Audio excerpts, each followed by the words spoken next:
स्वागत है आपका मेरे चैनल लीगल क्लिनिक में। और इस वीडियो में हम बात करेंगे धारा 105 और 106 यानी सेक्शन 105 एंड 106 के बारे में। धारा 105 में संपत्ति की प्राइवेट प्रतिरक्षा के अधिकार का प्रारंभ और बना रहना आता है। इस धारा के अनुसार संपत्ति की प्राइवेट प्रतिरक्षा का अधिकार तब प्रारंभ होता है जब संपत्ति के संकट की सद्भावपूर्वक आशंका प्रारंभ होती है। अब ये समझते हैं कि चोरी के केस में यह अधिकार कब तक बना रहता है। संपत्ति की प्राइवेट प्रतिरक्षा का अधिकार चोरी के विरुद्ध अपराधी की संपत्ति सहित पहुंच से बाहर हो जाने तक या लोकल अथॉरिटी की सहायता प्राप्त कर लेने तक या जब चोरी हुई संपत्ति रिकवर हो जाए यानी उसके रिकवर हो जाने तक बना रहता है। अब ये समझते हैं कि लूट के केस में यह अधिकार कब तक बना रहता है। संपत्ति की प्राइवेट प्रतिरक्षा का अधिकार लूट के विरुद्ध तब तक बना रहता है जब तक अपराधी किसी व्यक्ति की मृत्यु या कोई और बड़ा नुकसान या कोई और बड़ी चोट या कोई आपराधिक अवरोध करता रहता है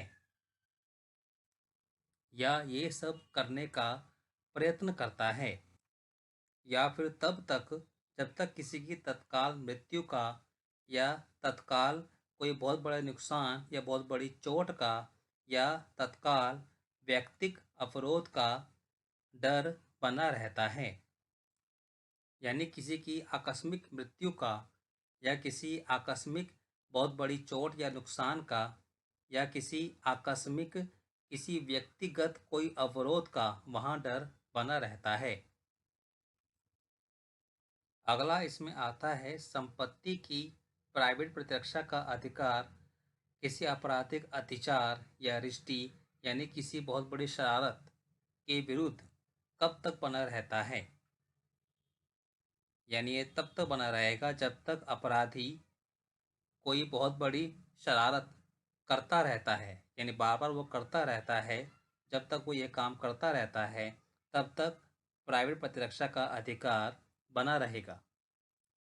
और अंत में इसमें आता है कि संपत्ति की प्राइवेट प्रतिरक्षा का अधिकार अगर कोई घर में ज़बरदस्ती या चोरी छुपे घुस जाता है उसके विरुद्ध तब तक बना रहता है जब तक कि वह उस घर में रहता है, या फिर हो सकता है कि दोबारा वो उसमें घर में चोरी से घुसने की कोशिश करे, इसकी संभावना हो, तब तक प्राइवेट प्रतिरक्षा का अधिकार संपत्ति के लिए रहता है।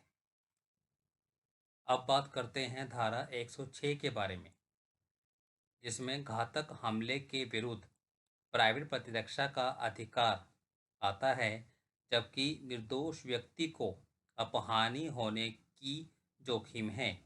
यानी अपने प्राइवेट प्रतिरक्षा करते हुए किसी निर्दोष व्यक्ति को कोई नुकसान पहुंच जाए। इस धारा के अनुसार जिस हमले से ऐसा फील होता है कि हमारी मृत्यु हो सकती है तो उसके विरुद्ध प्राइवेट प्रतिरक्षा के अधिकार का प्रयोग करने में यदि डिफेंडर जो अपना बचाव कर रहा है ऐसी स्थिति में हो कि किसी निर्दोष व्यक्ति को नुकसान पहुंचाने के जोखिम को उठाए बिना वह उस अधिकार का प्रयोग नहीं कर सकता, तो उसके प्राइवेट प्रतिरक्षा के अधिकार का विस्तार वह जोखिम उठाने तक का है। यानी उसको ये लगता है कि वो अपने बचाव में या अपनी प्राइवेट प्रतिरक्षा करते हुए किसी बेकसूर व्यक्ति की जान को भी जोखिम में उसे डालना पड़ सकता है। तब भी अगर वह उस केस में अगर अपना बचाव कर रहा है ये जानते हुए भी वो अपने प्राइवेट प्रतिरक्षा करने के लिए ऐसे केस में मजबूर है, तब भी उसने इस केस में कोई अपराध नहीं किया है। इसमें एक उदाहरण आता है कि ए पर एक भीड़ के द्वारा आक्रमण किया जाता है, जो उसकी हत्या करने का प्रयत्न करती है। वह उस भीड़ पर गोली चलाए बिना प्राइवेट प्रतिरक्षा के अपने अधिकार का प्रयोग अच्छी तरह से नहीं कर सकता, और वह भीड़ में मिले हुए छोटे छोटे बच्चों को कोई नुकसान पहुंच सकता है, यह जोखिम उठाए बिना गोली नहीं चला सकता। यदि वह इस प्रकार गोली चलाने के उन बच्चों में से किसी शिशु को कोई नुकसान करता है, तो ए ने कोई अपराध नहीं किया है।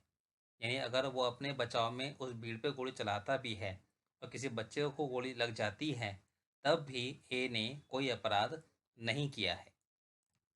तो यह थी जानकारी धारा 105 और 106 के बारे में। अगर आपको यह वीडियो पसंद आए तो चैनल को सब्सक्राइब और वीडियो को लाइक ज़रूर कीजिएगा और बेल आइकन पे भी क्लिक कीजिएगा। धन्यवाद देखने के लिए। अपना ध्यान रखें। नमस्ते।